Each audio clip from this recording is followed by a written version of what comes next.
Esto es La Rotativa del Aire por RPP. Soy Jaime Chincha y los acompaño en el día 67 de la emergencia por el coronavirus. Tal como lo anunciamos, estamos en comunicación con el ministro del Interior, Gastón Rodríguez. Ministro, muy buenas noches. Gracias por esta entrevista. Muy buenas noches, Jaime. Un saludo especial para todos los televidentes de RPP Noticias. Nos gustaría, siempre priorizamos, como todos creo, las vidas humanas, nuestros policías que están en la primera línea. ¿Cuál es el número al día de hoy, ministro, si es que tiene la información actualizada de los policías infectados con COVID? Al día de hoy tenemos 106 efectivos policiales fallecidos, a quienes a través de la onda de RPP y de su programa y a sus familiares expreso mi reconocimiento y además mis más sentidas condolencias. Expresarles que el sentir de ellos es el sentir de nosotros, y en esa línea estamos haciendo los esfuerzos más grandes por poder llevar las mejores atenciones al personal político. En el caso de los contagiados, ¿son más de 5.000, es correcto? 6.000 efectivos contagiados al día. ¿Cuántos, perdón? 6.000. Ah, 6.000. Esa es la cifra. Lamentable. ¿Qué se está haciendo para, o cuál es la estrategia, ministro, para evitar, digamos, este número elevado de contagios? Supongo que esta situación de los medicamentos podría estar también afectando la situación de los policías. ¿Cuál es la situación en el hospital de policía, por favor? Quisiera aprovechar su pregunta para contextualizar la forma en la que nuestros efectivos policiales comenzaron en el marco del cumplimiento de su labor y su función con estos contagios a gran escala. Y es que justamente una de las principales acciones que se tomó por parte del gobierno central desde el primer momento de esta pandemia fue lo relacionado a el eslogan a la disposición, quedarse en casa. Definitivamente que por el cumplimiento de la función de la Policía Nacional no se podía quedar en casa, al contrario, tenía que salvaguardar la seguridad y el cumplimiento de la norma que se había expresado. Esto generó durante los primeros días un gran contacto entre los policías nacionales y la población que, renuente a cumplir con las disposiciones, seguía desplazándose por diferentes partes del territorio nacional. Definitivamente que el hecho de llevarlos a las comisarías produjo esos contagios, y la asintomatología de los policías fue generando que cuadros ya moderados y graves se presentaran después de los 14 días, que normalmente es la etapa de incubación de este virus. Eso hizo, como en todas las partes y latitudes, que el sistema de salud de la policía también se vea desbordado. El presidente de la República nos encomendó esta cartera y esta función hace 25 días exactamente, como hoy día. Así es. Lo primero que hemos hecho es cambiar las estrategias que se estaban dando, repotenciar las que estaban bien e implementar algunas otras. Por ejemplo, teníamos solamente 25 camas en el Hospital Central de Policía. Hoy día tenemos 78 y la proyección es tener para la primera semana de junio 300 camas. De igual manera, hemos desocupado la escuela de oficiales y de suboficiales de Puente Piedra, evacuando a nuestros cadetes con su familia para implementar ya 250 camas con proyección a tener 400 camas. Esto para que nuestro personal no pase su aislamiento en su casa necesariamente, y para que tenga todos los cuidados por parte de su institución, que es nuestra 78 camas, dice usted, que hay al día de hoy. Sí, 78 camas en el Hospital Central. Ya. Yo le decía esto de la protección a los policías, que entiendo que es una de las cosas a las que más acento se le está poniendo, porque esta semana conversamos con el fiscal Omar Tello, el coordinador de las fiscalías que están viendo temas referidos a malas gestiones, malas compras, y él nos contó que al día de hoy, usted dígame si eso continúa, esto nos lo dijo el martes, en Lambayeque habían policías que estaban usando mascarillas en mal estado, alcohol en gel que no llega al 60% mínimo que se necesita para que los proteja del virus. ¿Cuál es la situación al día de los policías en Lambayeque y también en el Callao, en la aviación policial, donde hay mascarillas en mal estado? Bien, nosotros desde que asumimos la gestión pusimos énfasis en la adquisición por parte de la misma OGA del Ministerio del Interior de material de bioseguridad, mascarillas, guantes, alcoholes, y nos dimos con la sorpresa que había un proceso en marcha, el mismo que tenía algunas deficiencias. Que usted heredó, está diciéndonos que usted heredó. Es correcto. Ya. Y hubieron algunas deficiencias que motivaron que ese proceso sea parado, pero inmediatamente se encaminó a un segundo proceso. Eso ha permitido obtener 800.000 mascarillas, las mismas que han sido distribuidas a las regiones policiales que justamente presentaban ya carencias o que por las gestiones que habían hecho sus comandos se habían paralizado también estas compras, como usted lo ha mencionado. Ajá. En ese sentido se ha actuado rápidamente, sino que estamos respetando los procesos, inclusive adelantando algunos procesos con la finalidad de poder no solamente sancionar, sino identificar a aquellas personas que en medio de esta pandemia no actuaron con corrección. Pero mi preocupación, y entiendo que la suya también, cuando escuchamos que el fiscal Tello nos decía que habían policías que al día de, por lo menos le digo, hasta el martes, estaban usando esas mascarillas, que no los estaban protegiendo y que además tenían alcohol en gel que no llega al 60%, lo que quisiera saber es si ya eso se ha podido retirar y se les ha cambiado de mascarillas. Sí, nosotros hemos enviado a diferentes partes, a diferentes regiones, en las que está incluido también Lambayeque, mascarillas que han sido adquiridas por el Ministerio del Interior. La preocupación no solamente es Lambayeque, es a nivel nacional. Yo acabo de estar en Loreto, llevando 25.000 mascarillas, le hemos entregado a Lima, al Callao, que estaba desabastecida. Antes de ayer, el general jefe de región del Callao nos llamó que se le acababan las mascarillas. Hemos inmediatamente de la reserva que tenemos en el SOC, le hemos enviado mascarillas y estamos haciendo incluso procedimientos de compras directas.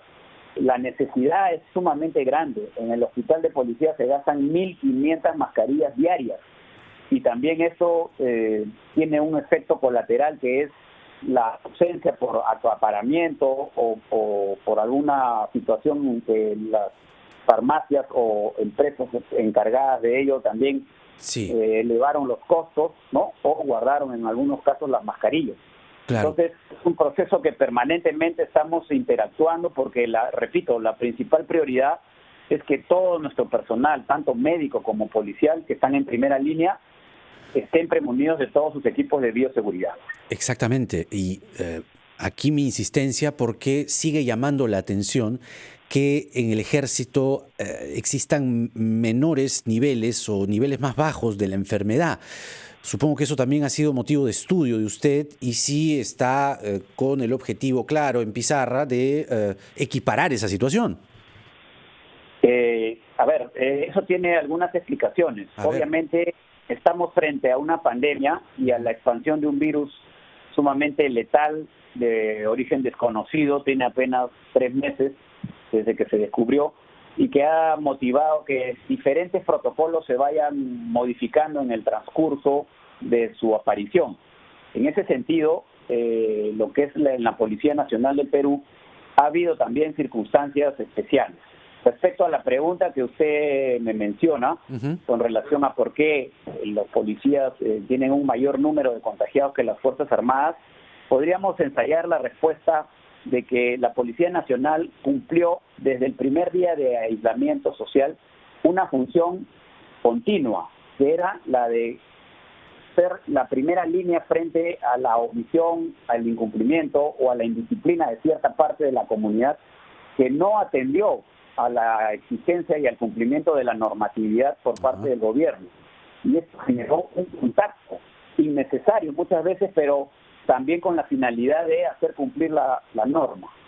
Esto, trasladado en funciones normales por parte de los policías a los detenidos, a las comisarías, generó una gran ola de contagios.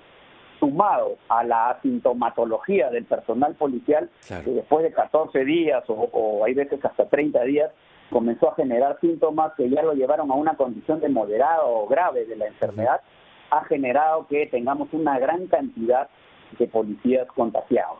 Además de ello, la policía inició estas operaciones con 130.000 efectivos, que es un número mucho mayor al que las Fuerzas Armadas emplearon en su primer momento. ¿Y están ahora en 100.000? ¿Es eso correcto? Y tenemos alrededor de 90.000 efectivos que están en funciones, el resto está entre la comorbilidad, pacientes de riesgo, por haber tenido contacto con pacientes COVID-19 y los propios infectados que suman 6.000. Claro.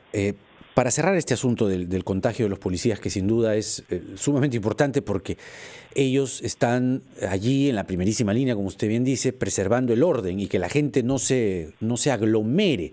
Sin embargo, eso ha sido muy difícil de poder controlar y han pasado estos contagios. No solo le menciono lo de las mascarillas, el alcohol en Lambayeque o la aviación policial, la comisaría de Mala tuvo que cerrar hace un tiempo, no mucho, tuvo que cerrar luego de que todos los policías, incluso el comisario, dieran positivo. ¿Cuál o dónde está, digamos, lo afinado o el acento de la estrategia, en pocas palabras, ministro, para que la tendencia del contagio policial se reduzca? Está en el cambio de protocolos de operación, que es lo que hemos detectado habría producido la mayor cantidad de contagios.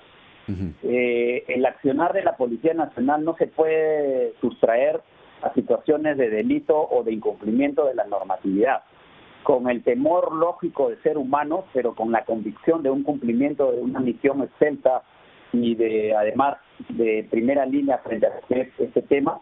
Los policías han seguido cumpliendo con esa labor. Entonces se han cambiado los protocolos de acción.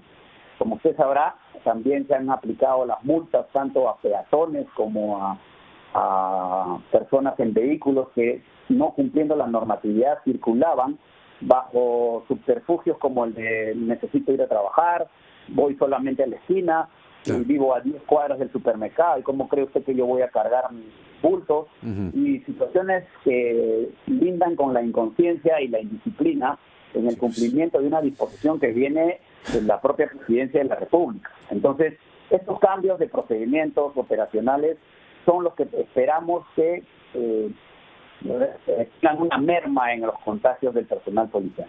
Ojalá, es la idea. Ministro, permítanos 2 minutos, tenemos que ir a la pausa, pero vamos a seguir conversando al volver ya sobre la estrategia frente a la gente y sobre todo en los mercados, que son sin duda el foco de contagios más grave, más importante, digámoslo así.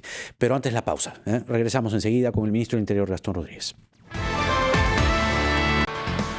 19 minutos de la noche. Continuamos conversando con el ministro del Interior, Gastón Rodríguez. Ministro, yo quería preguntarle, digamos, los mercados son el foco infeccioso más peligroso. ¿Cuál es la estrategia que están aplicando allí desde la policía, desde el Ministerio del Interior, para que cuando, por ejemplo, comience, ya el alcalde de La Victoria ha anunciado que se reabre el mercado de frutas, están terminando de acondicionar y de, digamos, dotar de protocolos sanitarios rígidos y se recomponga la atención, se reabra, ¿cuál va a ser el trabajo de la policía? Y aquí me permito introducir en la pregunta una observación que cada vez más gente me hace, que ven primero más gente en las calles. Usted que recorre las calles debe haber notado algo. Vemos más gente en las calles y la gente percibe que hay menos presencia policial o que la policía no necesariamente está haciendo acatar la cuarentena, como que todos, sin decirnos nada, muy a la peruana, de costadito, nos estamos haciendo un poco los locos y bueno, pues ya de facto se levantó la cuarentena. ¿Cuál es su comentario? Bien, en primer lugar, con relación a su pregunta sobre los mercados, como usted lo ha dicho, fueron focalizados como focos de infección y lo que se tenía que hacer era cortar la cadena de contagios. Para eso se elaboró una estrategia multisectorial en la cual actúa PRODUCE, actúa MINSA, el Ministerio de Defensa, el Ministerio del Interior y sobre todo los gobiernos locales. Lo que se trató aquí de hacer desde el primer momento es, a través de las pruebas rápidas, ver la cantidad de personas dedicadas al comercio dentro de los mercados, es decir, los vendedores, que estaban infectados, con la finalidad de ponerlos a buen recaudo, no solamente en el hecho del aislamiento, sino que también a través del programa Te Cuido Perú, dándoles alimentación y monitoreando el cerco epidemiológico a fin de poder detectar a estas personas que cumplan la cuarentena. Esta situación se sumó a efectos de equipos de bioseguridad, de profilaxis en los mercados, de limpieza e higiene, así como una señalética que permita salvaguardar el distanciamiento social. Todas estas acciones se han realizado y cuando había un número de contagiados, como la mayoría de los mercados, de vendedores muy grande, se cerraba estos mercados para generar una nueva estrategia de limpieza, de equipos de bioseguridad, como está haciendo en el mercado de frutas, en el mercado mayorista, ¿no es cierto? Y mientras tanto se consideraba la posibilidad de que a través del Ministerio de Agricultura se focalicen los mercados o se operativicen los mercados itinerantes, es decir, en otro lugar mientras estos mercados tienen un tratamiento especial para que nuevamente la gente pueda acudir con todas las medidas de seguridad que se han dispuesto. La vida nos ha cambiado a todos y en ese sentido vamos a tener que aprender a convivir con estas nuevas normas y disposiciones. Eso es lo que le podía decir frente a los mercados. Claro. En relación a la presencia policial, es cierto que hubo una percepción de que había menos policías. Lo que pasa es que hubo un relajo también de la ciudadanía, que luego de la segunda postergación de la cuarentena, vinieron algunas situaciones como que tenían que salir ya porque era un tema de necesidad, de subsistencia. Empezamos a ver a los caminantes, aquella gente que en éxodo masivo trataba de llegar a su provincia o a su población, y eso generó definitivamente una situación de que parecía que se había levantado la cuarentena. Tuvimos en un día casi 3 millones de pases vehiculares. ¿Cómo puede haber una cuarentena con 3 millones de vehículos circulando? También había la sensación de que al gobierno se le estaba yendo de las manos la situación. No creo que se le haya estado yendo de las manos. La sensación que había era de que la población estaba en las calles y eso inmediatamente se corrigió con los operativos policiales, con las multas, con operativos focalizados y también itinerantes. Los propios comandos de la policía y de la Fuerza Armada comandaron esas operaciones. El ministro de Defensa y el CASA estuvimos en diferentes puntos consolidando los operativos de tránsito, de libre circulación, de mercados, ¿no? A fin de que se dé cumplimiento y se retomó esa situación. Esperemos de que con el transcurso la población tome la debida conciencia, sea la cual sea la decisión del señor presidente, luego de analizar en Consejo de Ministros mañana las alternativas a partir del día lunes, que la población respete las mismas y que muestre su conciencia, además de su disciplina. Han habido distritos que han cumplido muy bien, incluso con 0 casos de infectados, balnearios en la zona del sur, pero hay otros que tienen un índice muy grande de contagios y que son un peligro latente. Para usted, ¿la cuarentena tal y como se ha venido aplicando desde el 16 de marzo debe continuar o debemos, ante la realidad, como lo está proponiendo incluso el propio Colegio Médico, variar la estrategia hacia cuarentenas focalizadas? Porque usted acaba de decir algo muy importante. Primero, que mañana el Consejo de Ministros debería arrojar un diagnóstico, un resultado, una decisión. Lo otro es que hay distritos que se han portado bien, 0 casos. Esto da que pensar, o podría, digamos, ser un anticipo de que lo que viene a partir del lunes 25 de mayo no es lo mismo que ha estado pasando o pasará hasta el 24.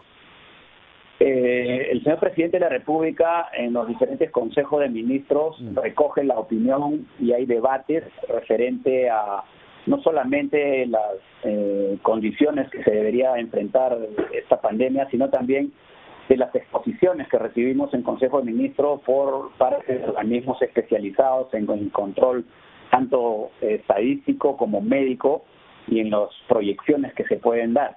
Frente a eso, el señor presidente recibe todas esas recomendaciones. En lo que se refiere a interior, hemos planteado de que en algunos distritos debería mantenerse esa cuarentena por el incumplimiento y además por el peligro que representa en la situación endémica que se vive con relación a los infectados. A ver, entonces, para que quede claro, usted está diciendo que el Ministerio del Interior lo que ha propuesto al presidente es cuarentenas focalizadas.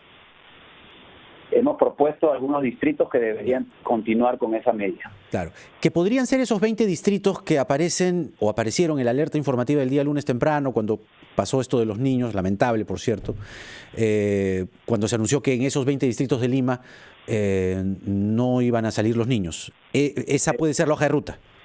No necesariamente los 20, pero sí hay distritos que en esa hoja de ruta resaltan por su situación endémica y de contagios masivos. Claro, pero también admitirá que ya la cuarentena tal y como está ahora, ya a partir del 25 no tendría mucho sentido.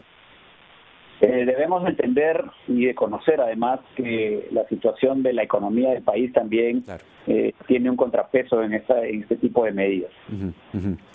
Ahora, preguntan en el Twitter qué está pasando con la seguridad. Y otra vez, la sensación de que hay poco policía, pocos efectivos, incluso hablan de militares, en las calles, ¿no? Señala esta tuitera que tanto en el día como en la noche hay mucha gente en la calle y incluso habla de se están produciendo asaltos. ¿Cuál es, digamos, el diagnóstico que usted puede tener al día de hoy del índice de inseguridad ciudadana o seguridad ciudadana y delincuencia? A ver, definitivamente en horas de la noche es muy poco probable que se estén dando este tipo de hechos, ya que estamos en toque de queda. Sin embargo, han habido algunos hechos aislados que se han producido. Frente a ello, ya la policía tiene un planeamiento estratégico que lo ha culminado la Comandancia General de la Policía y lo ha presentado al Ministerio del Interior. Lo hemos validado con algunas sugerencias, con la finalidad de que a partir de que se levante la cuarentena, el accionar de la policía tendrá que multiplicarse. Y en ese sentido se están trabajando ya esas estrategias para consolidarlas. ¿Qué cosa es lo que se prevé en la etapa post-pandemia? El día de hoy hemos tenido una reunión con el Comité Nacional de Seguridad Ciudadana en donde se le ha expuesto a todos los actores por parte del sector interior lo que podría pasar en relación a la información de inteligencia predictiva que nos hacen llegar los diferentes estamentos de inteligencia, tanto del sector interior como de la policía. Y está básicamente en dos grandes rubros: la delincuencia común y organizada, así como la conflictividad y protestas sociales.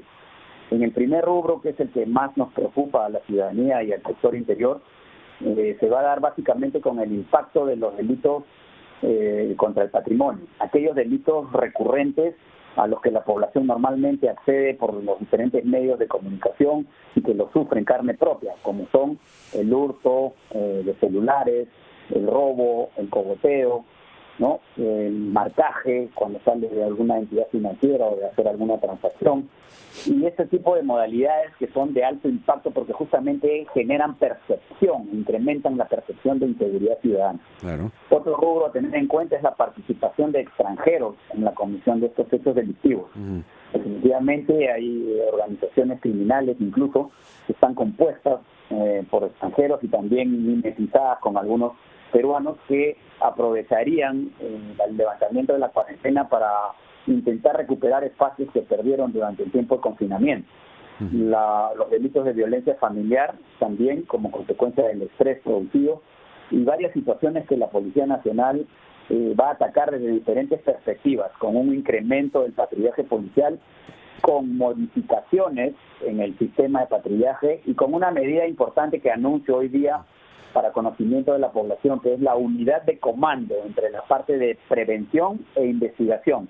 Las mismas que hasta el día de antes de ayer funcionaban bajo comandos directamente de esos dos rubros. De acuerdo. Los de prevención bajo comando de la prevención y los de investigación bajo comando de investigación. Ahora va a ser un solo comando que será además el responsable, porque va a cerrar el círculo de prevención y de investigación, de dar resultados a la población. Y en eso sí, señor Jaime Chincha, vamos a ser muy exigentes.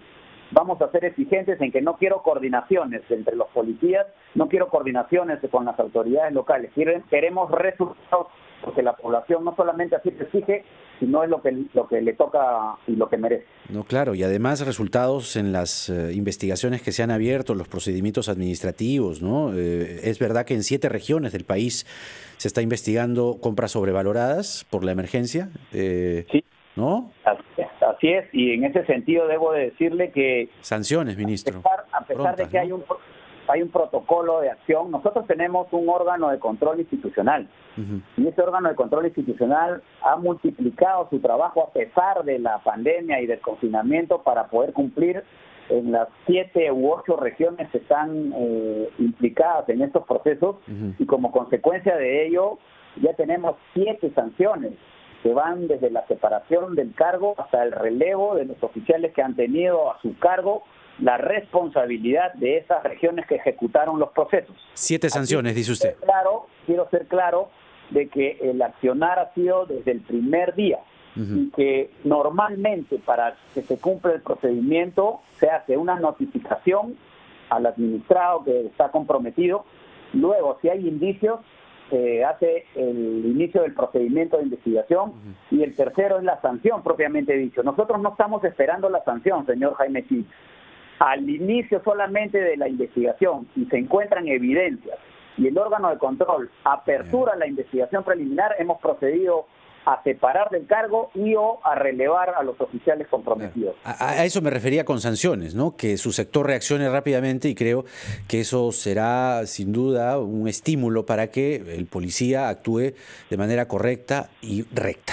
Le agradezco por esta entrevista. Lo más rápido posible porque también hay algo que tenemos que tener en cuenta. Sí. Fíjese, si nosotros reaccionamos a la primera noticia que es perfectamente validada, creíble, de que hay un hecho de corrupción y actuamos inmediatamente como gran parte de la población quisiera, es decir, al día siguiente destituir a todos, dar de baja, eso no se puede hacer porque genera 2 situaciones. La primera, que no está en ninguna norma que se le pueda dar de baja a un efectivo de un día para otro.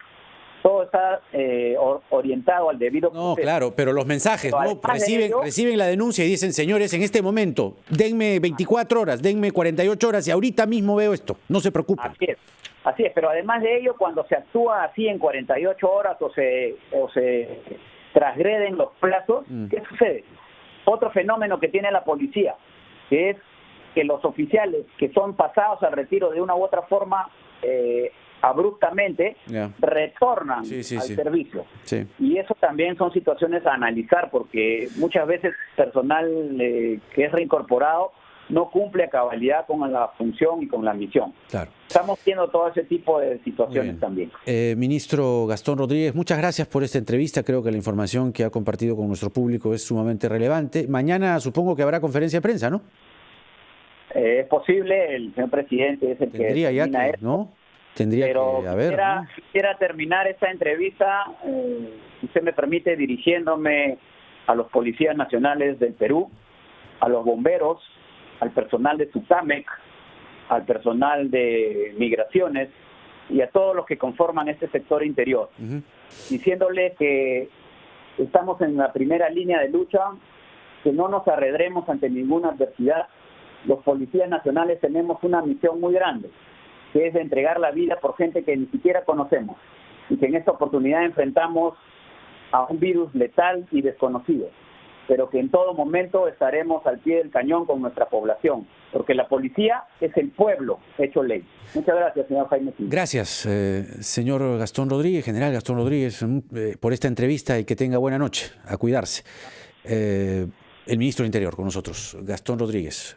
Bueno, ya lo dijo, mañana hay Consejo de Ministros y lo que percibimos, claro, el anuncio lo hace el propio presidente, pero la propuesta que ha hecho el Ministerio del Interior es que existan cuarentenas focalizadas desde el lunes 25 de mayo. Es decir, en algunos distritos no, que son parte de esa lista de 20 que salió el lunes, y otros distritos que ya comiencen a relajarse las cuarentenas.